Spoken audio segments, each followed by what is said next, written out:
he turn into a man? Same way a hand can turn into a fist. But you're just one man speaking out against 2,000 years of Catholic dogma. Silence! My name is Darwin. Not Darluz.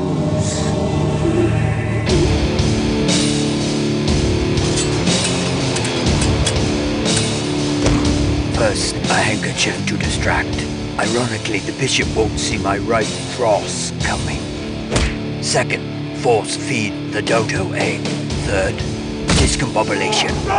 Finally, a knee to his origin of species. It's all about natural selection. And naturally, I select you.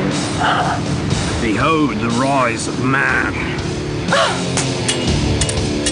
Bring me the last dodo bird.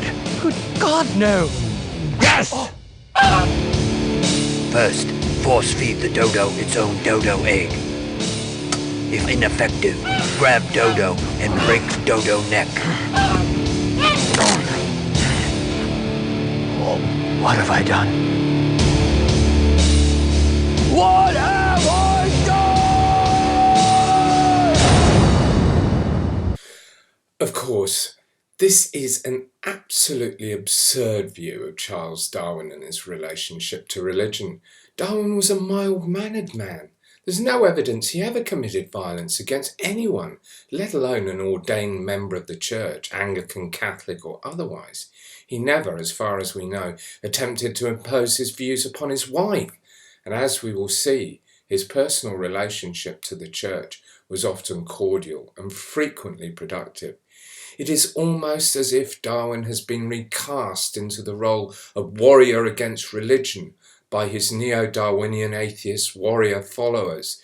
It was a process that can be said to have commenced in the recasting of the Great Debate of 1860 as a showdown between science and religion. It's no surprise that Dawkins has taken part in at least one reenactment of the debate. No surprises that he eagerly played the part of Huxley.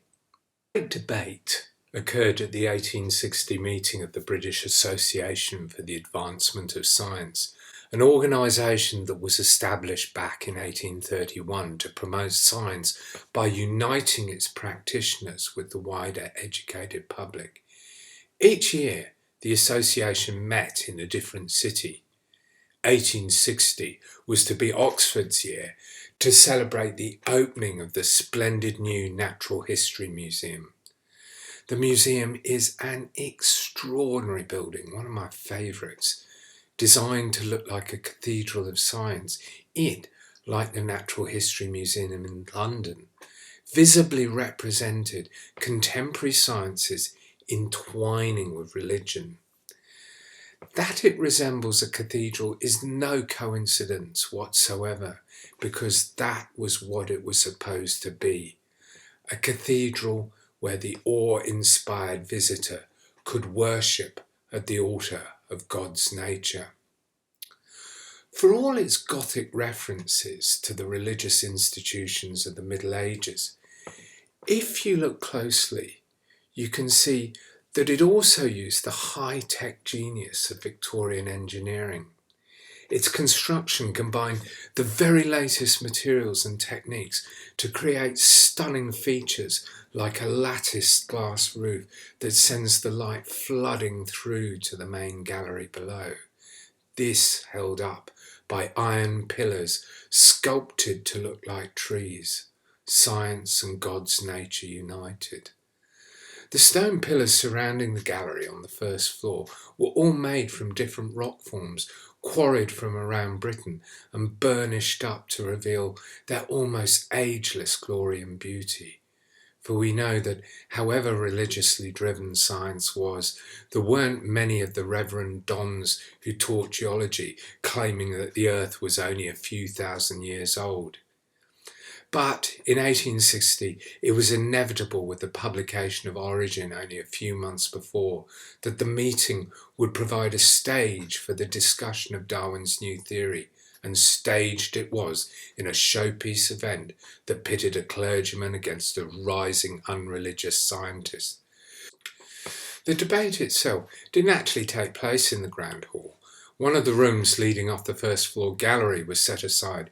They don't let you in there, but there is a little plaque to celebrate the occurrence. Surprising, really, because the museum is visibly proud of the part that it has played in the history of evolution. So it was here, behind this door, that one of the iconic moments of Darwinism was played out. And he wasn't even there to witness it. The debate itself took place principally between the Bishop of Oxford, Soapy Sam Wilberforce, and T.H. Huxley, who was one of Darwin's principal supporters. There have been many dramatisations of this debate. I choose one here.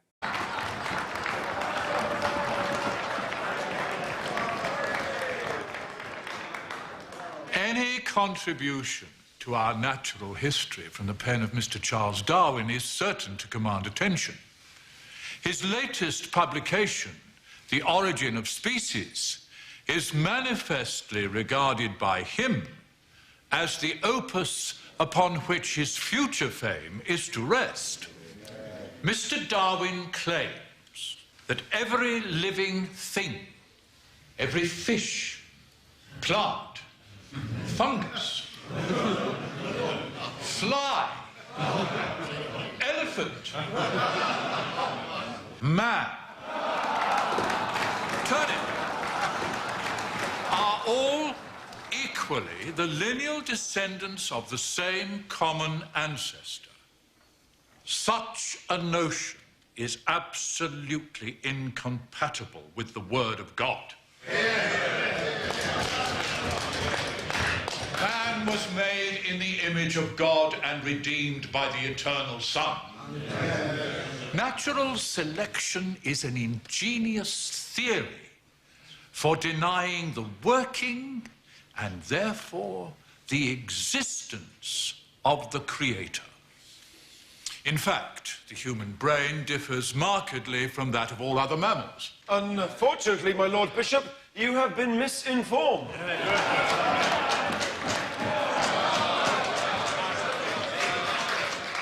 If we are unprejudiced judges, we have to admit that there is as little interval as animals between the gorilla and the man as there is between the gorilla and the baboon. It is speech alone and not some spiritual gift that makes man a reasonable being.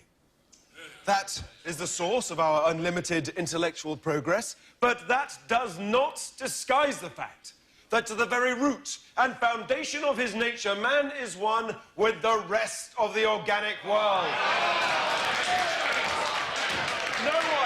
No one who has ever dissected the brain of an ape agrees with Professor Owen. His findings are wrong. I can only assume that Professor Owen's brain must have shrunk in the pickling jar.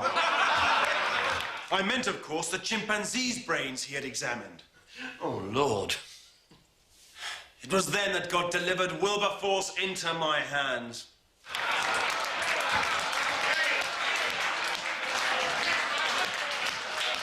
I wonder, Mr. Huxley, is it through your grandfather or your grandmother that you claim descent from an ape?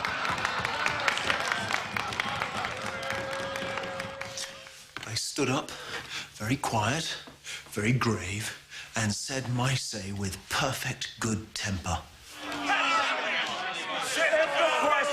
If the question is put to me, would I rather have a miserable ape for a grandfather or a man, highly intelligent, possessed of great means of influence, and yet who employed these faculties and that influence for the mere purpose of introducing ridicule into a grave scientific discussion? I unhesitatingly affirm my preference for the ape. You didn't. I said that, or something very like that.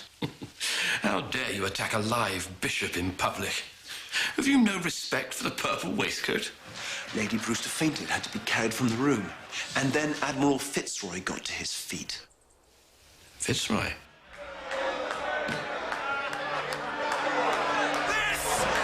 Believe in this! Believe in God, not man! Of course, like all such accounts, there's a lot of mythology in the story of the Great Debate. Chances are that nobody could hear very much. It was a large hall, they didn't have any means of amplification. There was claim and counterclaim about who had won the day. Hooker, when he wrote to Darwin, even maintained that it was his intervention from the floor that had led to the debate being won for the Darwinians. He said in the letter, he had not one word to say in reply, that's Wilberforce. And the meeting dissolved forthwith, leaving you the master of the field after 4 hours of battle. I've been congratulated and thanked by the blackest coats and the whitest socks in Oxford. Blackest coats and whitest socks is of course referring to the Dons, who to a man were the reverends who taught science in this hallowed institution. There is no doubt that in the years that followed the Great Debate, the tide of creationism represented by Wilberforce rapidly ebbed away, and Darwinism increasingly became accommodated into the Church of England's worldview. But before we explore the nature and quality of this accommodation, I would like to rewind to explore in more detail the Paleolithic universe and the way that, once upon a time, Darwin was immersed in it too.